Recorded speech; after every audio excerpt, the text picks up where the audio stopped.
On the morning of May 14th, 1999, Teresa reported her 10-year-old daughter Bridget missing to Westfield police. Her last known whereabouts were with George Foster, who had been seen with her earlier in that evening. This is a case that is both simple and incredibly frustrating for the authorities that had to solve it.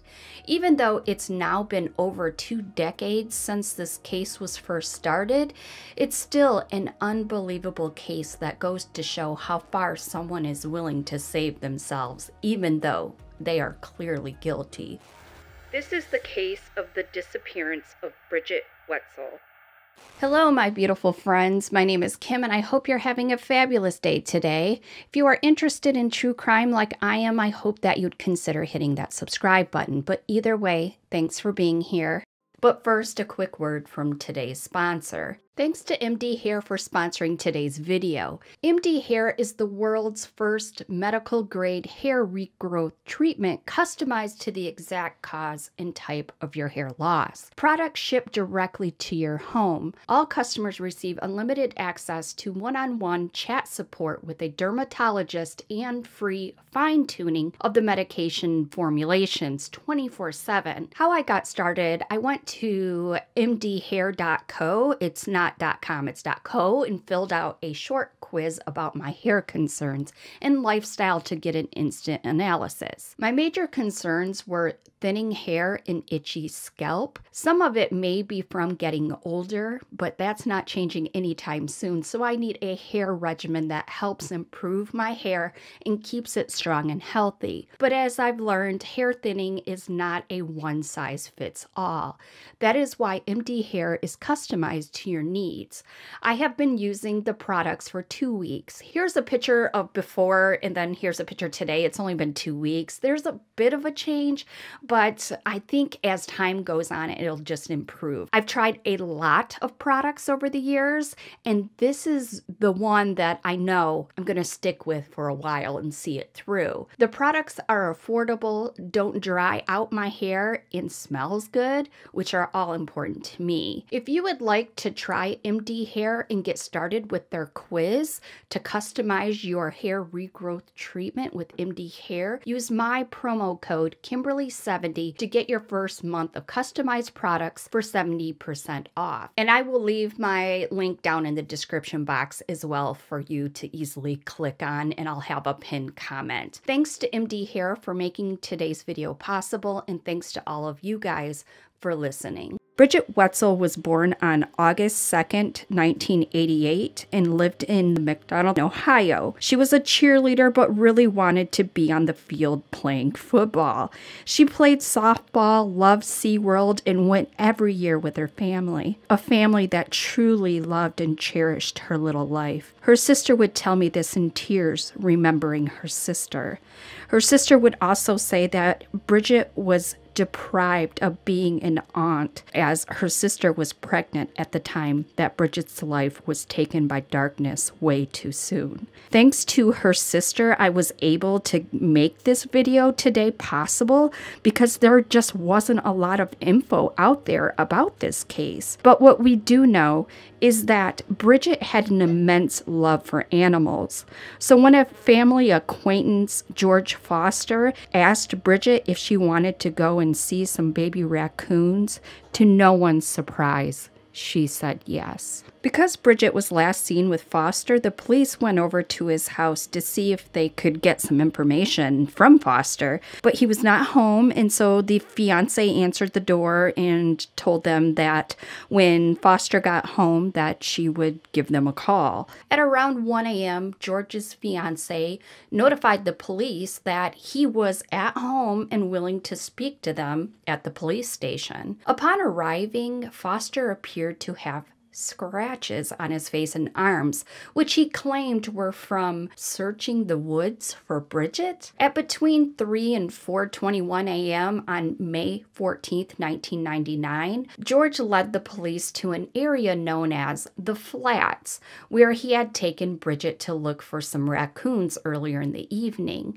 Unfortunately, no signs of her were found there, and Foster was asked to remain at his home should the police have further questions for him. At around 6 a.m., George and his fiancée were observed walking near a baseball field despite being asked to stay home and indoors. The police walked them back along the banished trail and spotted a bicycle at the edge of the trail. Now, when they spotted this bike, they really thought that they were onto something. They really were hopeful that this was going to be the break that they needed. When asked to inspect it, Foster replied that it was not Bridget's bike. At around 9 a.m., George and his fiancée were transported back home in a police cruiser. At about 9:30 a.m., Foster consented to have his residence searched, but there was no signs of Bridget there as well. At around 11 a.m., Bridget's bike was discovered next to a cement factory in their town. 2.5 hours later, her body was found in a wooded area near the McDonald's Village, Ohio. Trigger warning, she was not clothed, only had one sneaker on, and her body appeared to be posed. Her legs were spread and her clothes had been discarded nearby. The way Bridget was found was indicative of the SA case, so the police took samples for DNA testing. While they had found Bridget, their work was just beginning. They had a long way to go before they could put her assailant behind bars, even though they had the prime suspect within grasp. Providing Foster had something to do with Bridget's case was going to prove difficult. What's worse is that there is still the possibility that Foster had nothing to do with it at all. All they did know is that Bridget was killed mercilessly, and they needed to find out what happened and who did it. The police wanted Foster to be brought in for questioning by 7 p.m. and began the interview. During breaks, they received further information from other people related to the case that Foster was wearing all black the day of the murder. A detail that sounds odd to mention, but there's a reason, and we'll be talking about it. A chef from Bridget's school and a retired sales manager from the cement area where Bridget's body was found had both reported seeing her with a man. And guess what? All black. It was the first piece of information after the initial information that they'd gotten from Bridget's mother that connected Foster and Bridget together on the day she died and where her body was found. To make matters worse for Foster, one of the friends confirmed that the day before the murder, Foster mentioned he was actively searching for someone, young and good, he would say. Something you don't just say to people. So these details raised further suspicion towards Foster, who at first tried to stay silent throughout the questioning. But that wasn't enough for the police. Obviously, they needed more. In the interview with Foster, his story was found to have a lot of inconsistencies, and he was unable to deny with certainty that he had killed Bridget. This doubt, combined with witness testimonies, was enough to warrant an arrest for him. The situation was made even more serious by the fact that any inconsistencies in Foster's story could be deemed sufficient evidence of guilt. Furthermore, his claim that he had an alibi was not supported by any corroborating accounts, making it more difficult to prove that he was innocent. On top of that, the witness statement seemed to paint a convincing picture of Foster as the perpetrator, making his case even more precarious for him. The authorities concluded that they had enough to charge him. Even if things went to trial, the jury would see that Foster was guilty. The Trumbull County courts officially charged and indicted George Foster for the heinous crimes of kidnapping and 3 counts of and aggravated murder in relation to the killing of Bridget Wetzl. The police arrested him and read him his Miranda rights.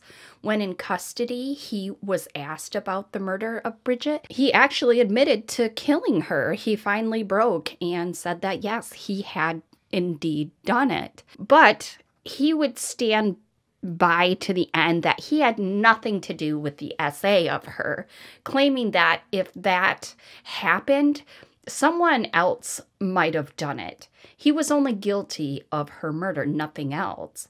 While the police did get a confession enough to put him behind bars at this point, they still wanted a full confession. The 10-year-old girl wasn't just killed. She suffered a terrible fate at the hands of an adult she trusted. So a half confession wasn't going to cut it. They needed all of it. So instead of being taken directly to jail, he was sent to the Panther Street offices for further questioning, where he gave another statement and consented to a polygraph test. While polygraphs have questionable reliability on their own, and in most cases aren't even admissible in court, but the thing is, the police weren't trying to get evidence from the polygraph. They were trying to put more pressure on Foster so he'd crack and admit to the whole thing. That way, even if they can't use the polygraph in court, they can still use his confession. This is something that authorities do, and most of the time it works, especially with a suspect like Foster, who had already shown he could try to put a facade on, but then would break down shortly after. It was worth a shot, so they went for it. During the police interrogation, he was made aware of his rights and the consequences of confessing to a crime. He was informed that if convicted, he would face severe punishment. In addition, he was warned that any evidence gathered during questioning could be used against him in court. Despite these warnings, he still chose to confess to the crimes, even though he was the culprit, one who took away the right to live away from someone. He was being informed of his rights every step of the way. Now, maybe it was just the fact that he knew he was close to being caught or his guilt alone, but he kept waiving his rights every time they were read to him. The authorities just had to inform him about the consequences of things as the investigation was progressing. It's something that he was made well aware of, and during this time of the investigation, he chose to proceed and waived his rights every time. Foster was subjected to a polygraph test in which he admitted to being the one to also SA Bridget, including undressing her and positioning her body when how she had been found. He didn't elaborate on why he left her in the state that he did and why he didn't just go far enough to hide her body, but in a way, those details weren't even relevant anymore. I guess they were just curious of why he didn't try to hide her, but just kind of left her out and posed. In light of this confession, the police decided to record Foster's statement and apprise him of his legal rights another time.